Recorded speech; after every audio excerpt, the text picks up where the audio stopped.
오늘 주시는 하나님 말씀은 누가복음 18장 31절부터 34절까지 말씀입니다. 우리 한 절씩 읽겠습니다. 예수께서 12 제자를 데리시고 이르시되 보라 우리가 예루살렘으로 올라가노니 선지자들을 통하여 기록된 모든 것이 인자에게 응하리라.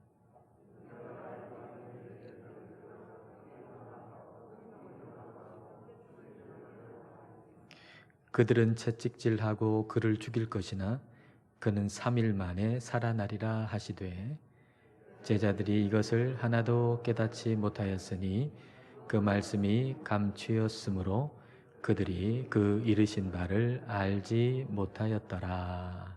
아멘. 예수님께서 지금 예루살렘으로 가고 계십니다. 근데 예수님께서 예루살렘으로 가고 계신 목적이 어디에 있나요? 자, 오늘 말씀 31절에 기록되어 있죠. 예수께서 12 제자를 데리시고 이르시되 보라 우리가 예루살렘으로 올라가노니 선지자들을 통하여 기록된 모든 것이 인자에게 응하리라. 선지자들을 통해서 미리 말씀해 놓으신 그 모든 말씀들을 성취되도록 하기 위해서 예수님께서 예루살렘으로 가고 계시다는 얘기죠. 즉 하나님의 말씀에 순종하기 위해서 예수님은 예루살렘으로 가고 계신 것입니다. 그러면 예수님께서 하나님의 말씀에 순종하기 위해서 예루살렘으로 가서 거기서 행하실 일은 어떤 일이었습니까? 그 다음 절 32절 33절입니다. 인자가 이방인들에게 넘겨져 희롱을 당하고 능욕을 당하고 침뱉음을 당하겠으며 그들은 채찍질하고 그를 죽일 것이나 그는 3일 만에 살아나리라 하시되 예수님은 십자가에서 죽으시기까지 우리 하나님께 순종하셨죠. 근데 십자가에서 죽으시는 데까지 가기 위해서 그 과정을 5가지로 말씀을 하셨습니다. 그 첫 번째는 이방인에게 넘겨지신다 이렇게 말씀을 하셨어요. 넘겨진다라고 번역된 파라디도미라고 하는 단어는 배반한다, 배신한다라는 뜻이 있는 단어거든요. 그러니까 예수님께서 배반을 당하시고 그렇게 이방인들에게 넘겨지신다라는 말이 되죠. 이 말씀대로 그대로 가룟 유다에게 예수님은 배반을 당하셨습니다. 그 다음으로는 희롱을 당한다라고 말씀하셨어요. 희롱을 당한다. 이 말씀대로 사람들이 예수님을 막 때렸죠. 그리고 나서 눈을 가리고서 너 선지자 노릇해봐라. 선지자가 뭘 알아맞히는 것처럼 한번 알아맞혀봐라. 너 때린 사람이 누군지 한번 알아맞혀봐라. 그렇게 예수님을 희롱했습니다. 그리고 능욕을 당할 것이다 라고 말씀하셨습니다. 능욕이라고 번역된 이 헬라어 단어 휘브리조라고 하는 헬라어 단어는 어떤 사람에게서 영광, 그의 명예를 빼앗아가는 걸 의미해요. 그러니까 예수님께서 이 말씀대로 능욕을 당하셨죠. 아주 천한 존재로 사람들에게 취급을 받으셨습니다. 그리고 사람들이 침을 뱉는다라고 말씀하셨어요. 사람들이 나에게 침을 뱉을 거다. 얼마나 모욕적인 겁니까? 근데 그 말씀 그대로 사람들이 예수님 얼굴에 침을 뱉었어요. 그리고 채찍질 당할 거다. 사람들이 채찍질 할 거다라고 말씀을 하셨는데 그 말씀 그대로 예수님께서는 채찍질을 당하셨습니다. 이 모든 것들이 다 기록되어 있는 거예요. 그러니까 예수님께서 예루살렘 가가지고 거기서 고난받으시고 십자가를 지신 것은 우발적인 사고가 아니에요. 어쩌다가 그냥 사고를 당해가지고 그런 일이 생긴 것이 아니라 철저하게 모든 것이 다 기록이 돼 있고 말씀이 돼 있고 그 말씀 그대로 성취하신 거죠. 그러니까 예수님은 이 모든 일들을 다 당할 것이라고 하는 걸 아시면서 예루살렘으로 가고 계신 겁니다. 누구를 위해서 그렇게 하신 겁니까? 누구를 위해서? 갈라디아서 3장 13절 말씀입니다. 그리스도께서 우리를 위하여 저주를 받은 바 되사 율법의 저주에서 우리를 속량하셨으니 기록된 바 나무에 달린 자마다 저주 아래에 있는 자라 하였음이라. 우리를 위해서, 우리의 죄를 사하시고 우리를 구원하시기 위해서 예수님은 예루살렘으로 지금 가고 계신 거죠. 그러니까 예수님의 목적은 뭡니까? 예수님이 예루살렘으로 가는 목적은 하나님의 말씀에 순종하고 사람들을 구원하시기 위해서 예수님은 예루살렘으로 가고 계신 겁니다. 근데 제자들이 이걸 몰랐어요. 예수님께서 지금 예루살렘으로 가는 목적을 조목조목 말씀하시잖아요. 근데 그 말씀을 듣고서도 예수님의 제자들은 그걸 깨닫지 못했어요. 그 말이 무슨 의미인가 알지 못했어요. 자, 34절 말씀입니다. 제자들이 이것을 하나도 깨닫지 못하였으니 그 말씀이 감추였으므로 그들이 그 이르신 바를 알지 못하였더라. 제자들은 예수님의 말씀을 깨닫지 못했어요. 그 말씀을 알지 못했어요. 만약 이 제자들이 그 말씀을 알았다면 예루살렘으로 같이 갈 수 있었을까요? 예수님께서 예루살렘에서 당하실 일들, 그 고난, 그 십자가, 그것을 말씀하실 때에 그게 뭔지 그들이 알았다면 그들이 예수님 따라서 예루살렘까지 같이 갈 수가 있었을까요? 아마도 못 갔을 겁니다. 다시 말하면 이 예수님의 제자들이 예루살렘까지 예수님과 같이 갈 수 있었던 이유는 몰랐기 때문에 갈 수 있었던 거예요. 몰랐기 때문에. 이 모습을 묵상하면서 생각하면서 어쩌면 이 모습이 내 모습이었다라는 생각이 들더라고요. 돌이켜보면 제가 애광교회에 왔고 오늘 여기까지 온 것은 몰랐기 때문에 몰라서 여기까지 올 수 있었다라는 생각이 들었습니다. 14년 전이군요. 제가 애광교회 청빙을 받았습니다. 그리고 제가 오기 전에 위임 투표가 있었습니다. 근데 위임 투표가 그 결과가 부결됐습니다. 위임 투표가 안 됐다라고 하는 얘기는 오지 말라는 얘기거든요.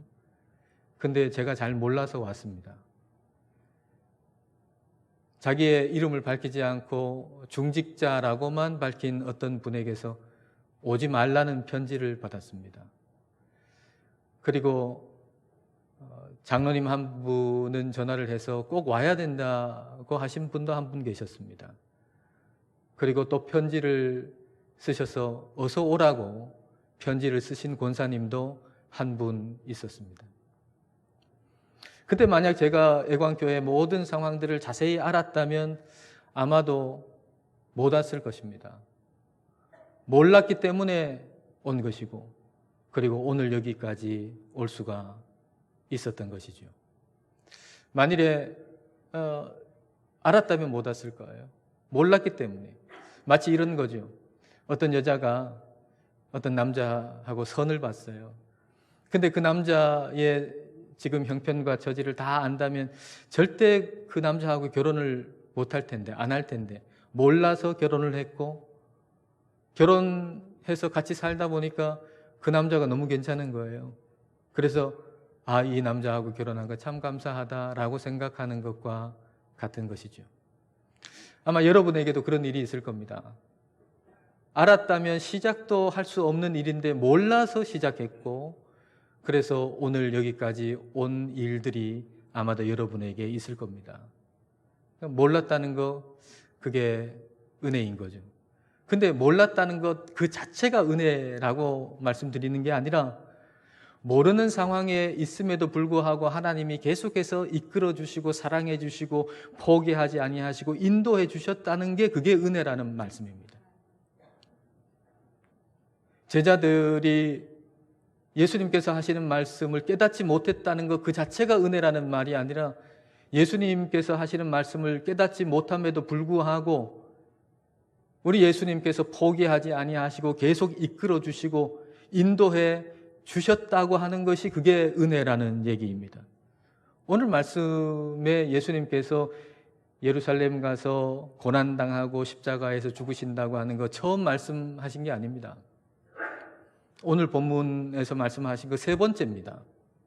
이미 누가복음 9장 말씀에서 예수님께서 두 번이나 말씀하셨어요. 그런데 첫 번째 얘기할 때도 제자들 깨닫지 못했어요. 두 번째 말씀하실 때도 깨닫지 못했어요. 그런데 다시 거듭해서 예수님은 지금 세 번째 말씀을 하시거든요. 여전히 깨닫지 못하는데도 말씀하시거든요. 그 의미가 뭡니까? 포기하지 않았다는 거죠.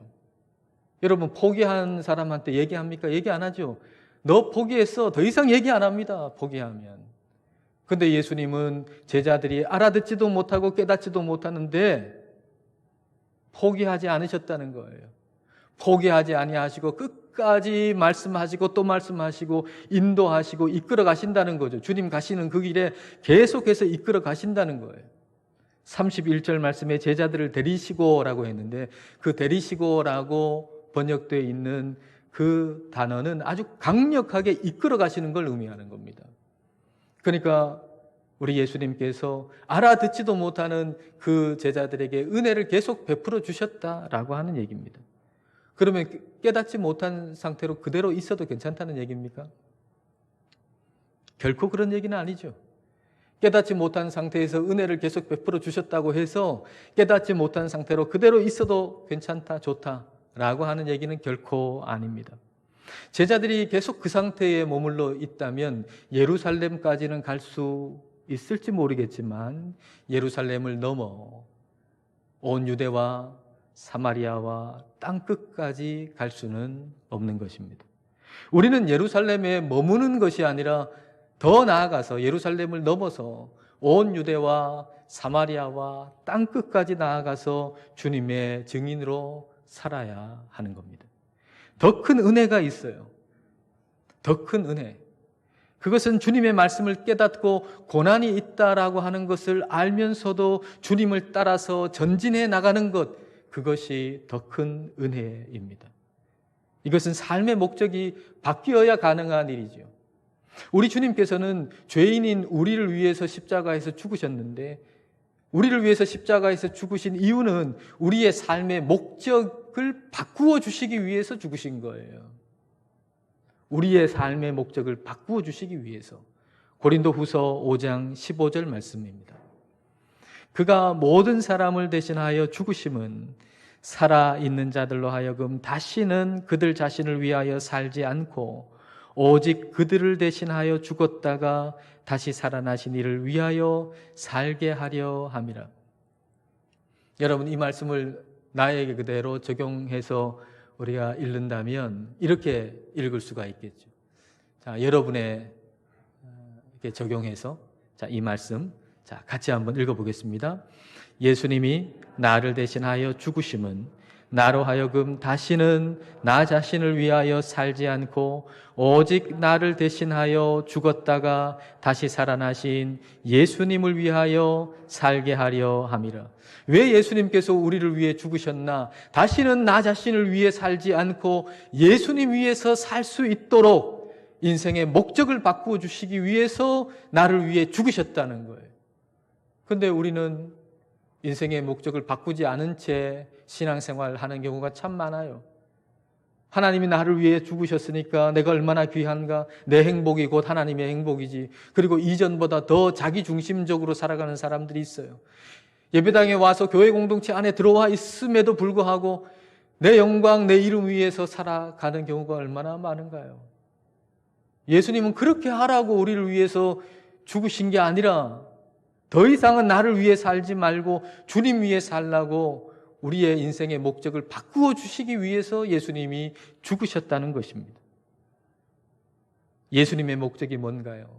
예수님의 목적은 우리 하나님 아버지께 순종하고 그리고 우리가 구원받는 것이었습니다.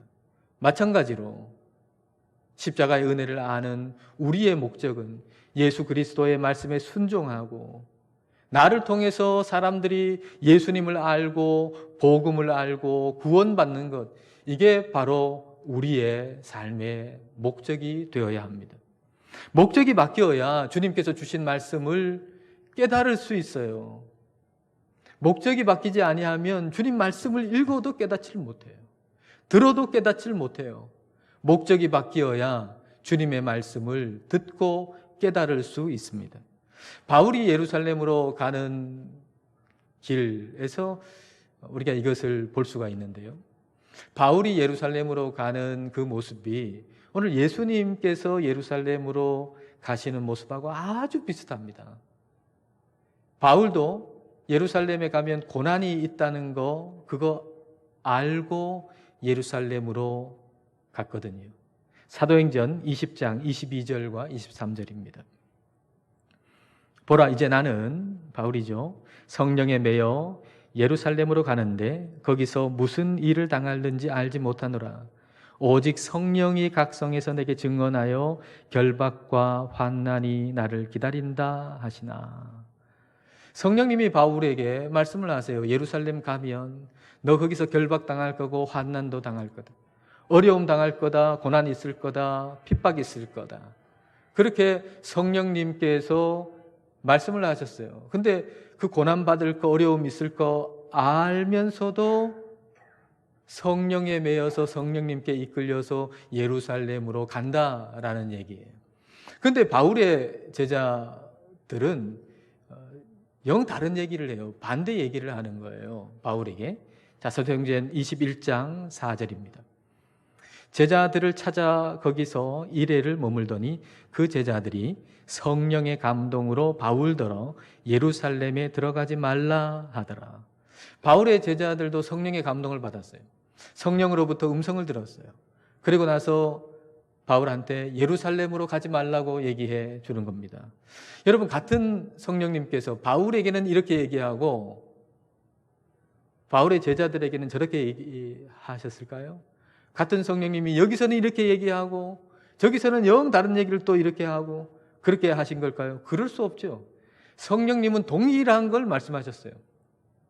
바울에게도 그리고 바울의 제자들에게도 동일한 걸 얘기하셨어요. 그 동일한 게 뭔가요? 바울이 예루살렘에 가면 고난당하고 어려움당하고 핍박당한다라고 하는 얘기를 하신 거예요. 문제는 그걸 어떻게 해석하느냐 하는 거죠. 그 말씀을 어떻게 이해하는가 하는 거죠. 그 말씀을 어떻게 깨닫느냐라고 하는 거예요. 같은 말씀을 받았는데 바울의 제자들은 바울이 예루살렘 가면 안 된다라고 해석을 한 것이고 바울은 마음 준비를 단단히 하고 예루살렘으로 가야 한다라고 깨달은 것입니다. 여러분, 같은 성령님께서 같은 말씀을 해주셨는데 어떻게 이렇게 서로 이해가, 깨달음이 다를 수가 있을까요? 그 이유는 뭘까요? 목적이 다르기 때문이죠. 목적이 완전히 다르기 때문이에요. 바울의 제자들은 그 목적이 바울의 안전이었어요.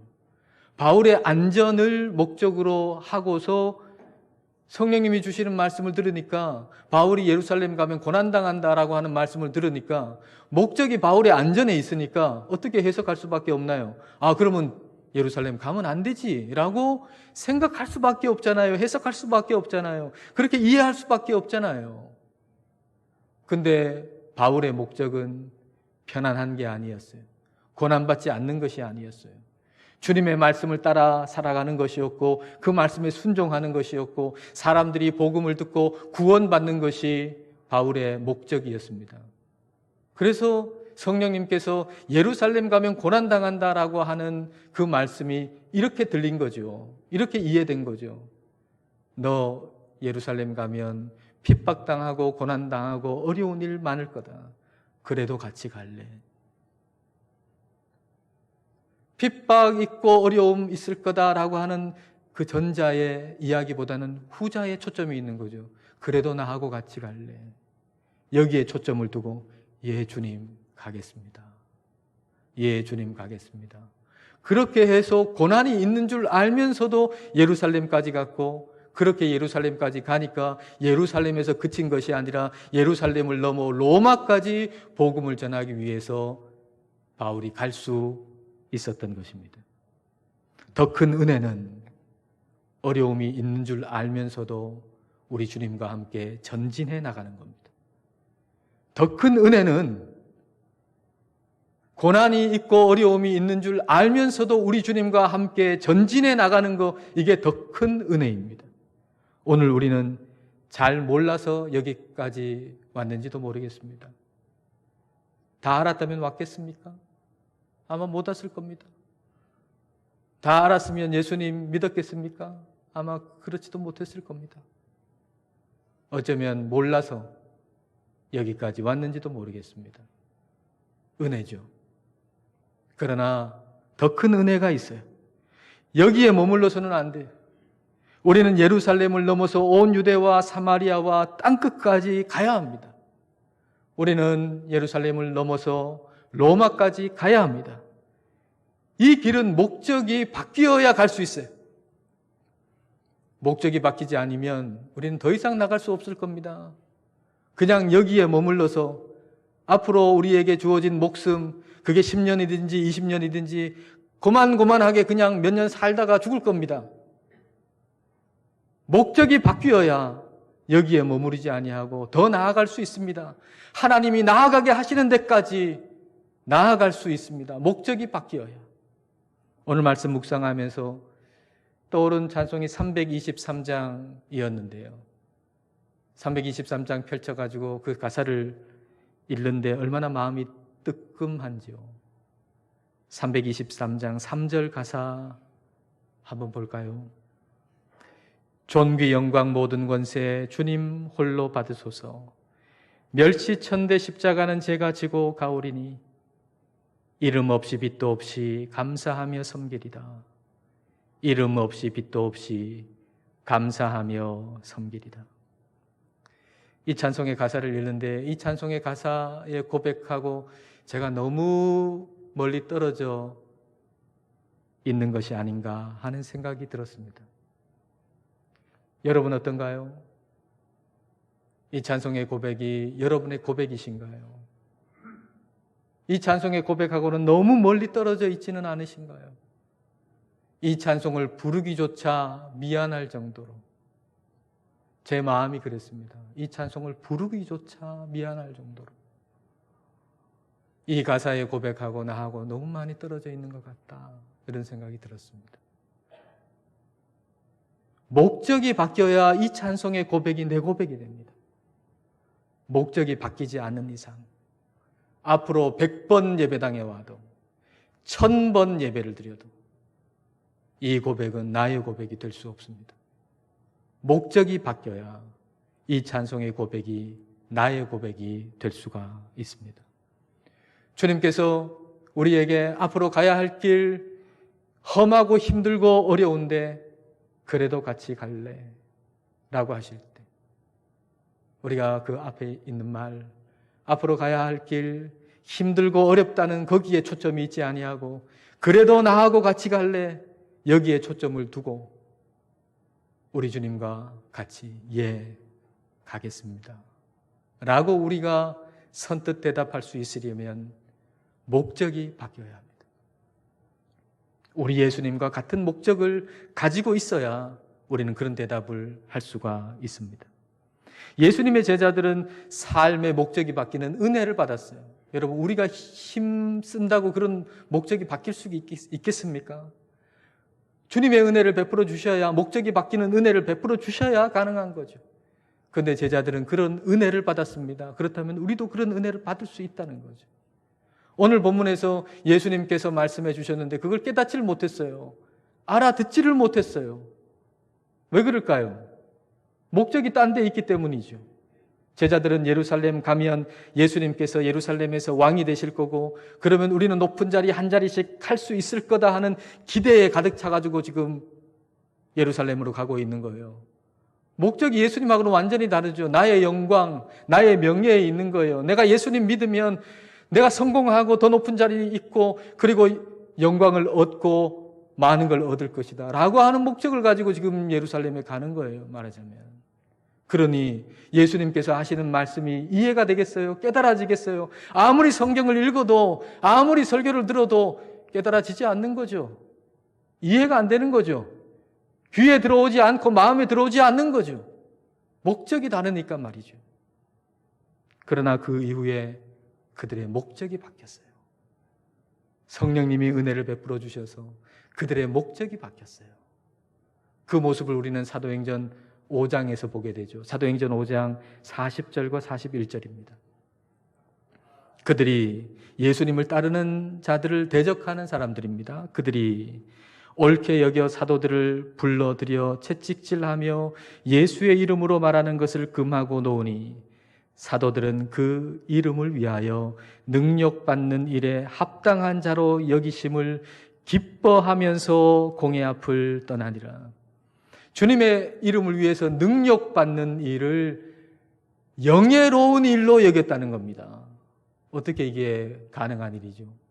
목적이 바뀌었기 때문이에요. 오늘 본문에서 제자의 모습으로는 상상도 못하는 일이에요. 그런데 그들의 목적이 바뀌었기 때문에 이와 같은 모습이 된 겁니다. 예수님의 목적이 그들의 목적이 된 거죠. 하나님의 말씀에 순종하고 사람들이 복음을 듣고 구원받는 것, 그것이 삶의 목적이 되었기 때문에 예수님의 이름을 위해 능력받는 것, 그것도 영예로운 일로 여겼다는 것입니다. 여러분, 목적이 바뀌어야 합니다. 목적이 바뀌어야 예루살렘을 넘어서 온 유대로 사마리아로 땅끝까지 나아갈 수 있습니다. 목적이 바뀌어야 예루살렘을 넘어서 로마로 나아갈 수가 있습니다. 사랑하는 여러분, 아직 우리가 가야 할 길이 많이 남았습니다. 힘들고 어렵다고 주저앉고 후퇴해서는 안 됩니다. 우리의 목적이 나의 성공과 나의 명예에 있다면 우리는 더 이상 전진할 수 없을 겁니다. 지금 있는 그 자리에서 그냥 시간만 보내다가 세상 떠나고 말 겁니다. 그리고 마지막에 후회하게 될 겁니다. 목적이 바뀌어야 합니다. 우리의 삶의 목적이 우리 주님의 말씀에 순종하고 그리고 사람들이 복음을 듣고 구원 얻는 것이 될 때 우리는 우리가 생각하지 못한 곳까지 주님과 함께 나아갈 수 있게 될 것입니다. 여러분, 아직 우리가 가야 할 길이 많이 남았습니다. 목적을 새롭게 하시고 강하고 담대하게 주님과 함께 전진해 나가시기를 주님의 이름으로 축복합니다. 기도하시겠습니다. 이 시간 우리 기도하실 때 예수님께서 예루살렘으로 가는 목적을 한번 생각해 보십시다. 예수님은 하나님의 말씀에 순종하시고 우리를 구원하시기 위해서 예루살렘으로 가셨습니다. 오늘 우리의 목적이 무엇인가 생각해 봅시다. 예수님께서 우리를 위해서 죽으심은 더 이상은 나 자신을 위해서 살지 않고 주님 위해서 살게 하기 위한 것이었습니다. 우리 인생의 목적을 바꾸어 주시기 위해서 십자가를 지신 것임을 기억하면서 우리의 삶의 목적이 주님의 말씀을 순종하고 우리를 통해서 사람들이 예수님을 알고 구원받는 것이 되기를 기도합시다. 힘들다고 주저앉고 포기하지 말고 목적을 새롭게 함으로 예루살렘을 넘어서 온 유대와 사마리아와 땅끝까지 이룰 수 있도록 이 시간 함께 기도하시겠습니다.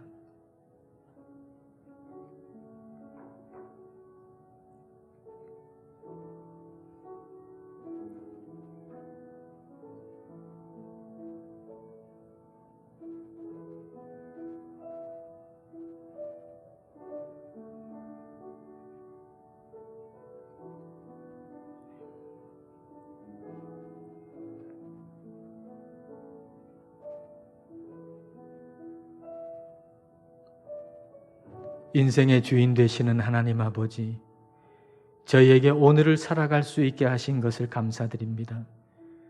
그러나 저희들은 사는 목적이 무엇인지를 깊이 생각하지 못한 채 살아왔습니다. 그리하여 가야 할 길이 아직 많이 남았음에도 불구하고 나만을 위한 삶의 목적에 갇혀 더 이상 전진하지 못하고 있습니다. 주님께서 십자가에서 죽으심은 저희의 삶의 목적을 바꾸는 은혜를 베푸시기 위함임을 깨닫게 하여 주옵소서. 주님께서 예루살렘으로 가신 목적이 하나님의 말씀을 순종하고 사람을 구원하시기 위함이었듯이 우리의 삶의 목적 또한 주님의 말씀을 순종하고 사람들이 주님을 알아 구원을 받는 것이 되게 하여 주옵소서. 그리하여 예루살렘을 넘어 온 유대와 사마리아와 땅끝까지 주님과 함께 나아가게 하여 주옵소서. 예수님 이름으로 기도드립니다. 아멘.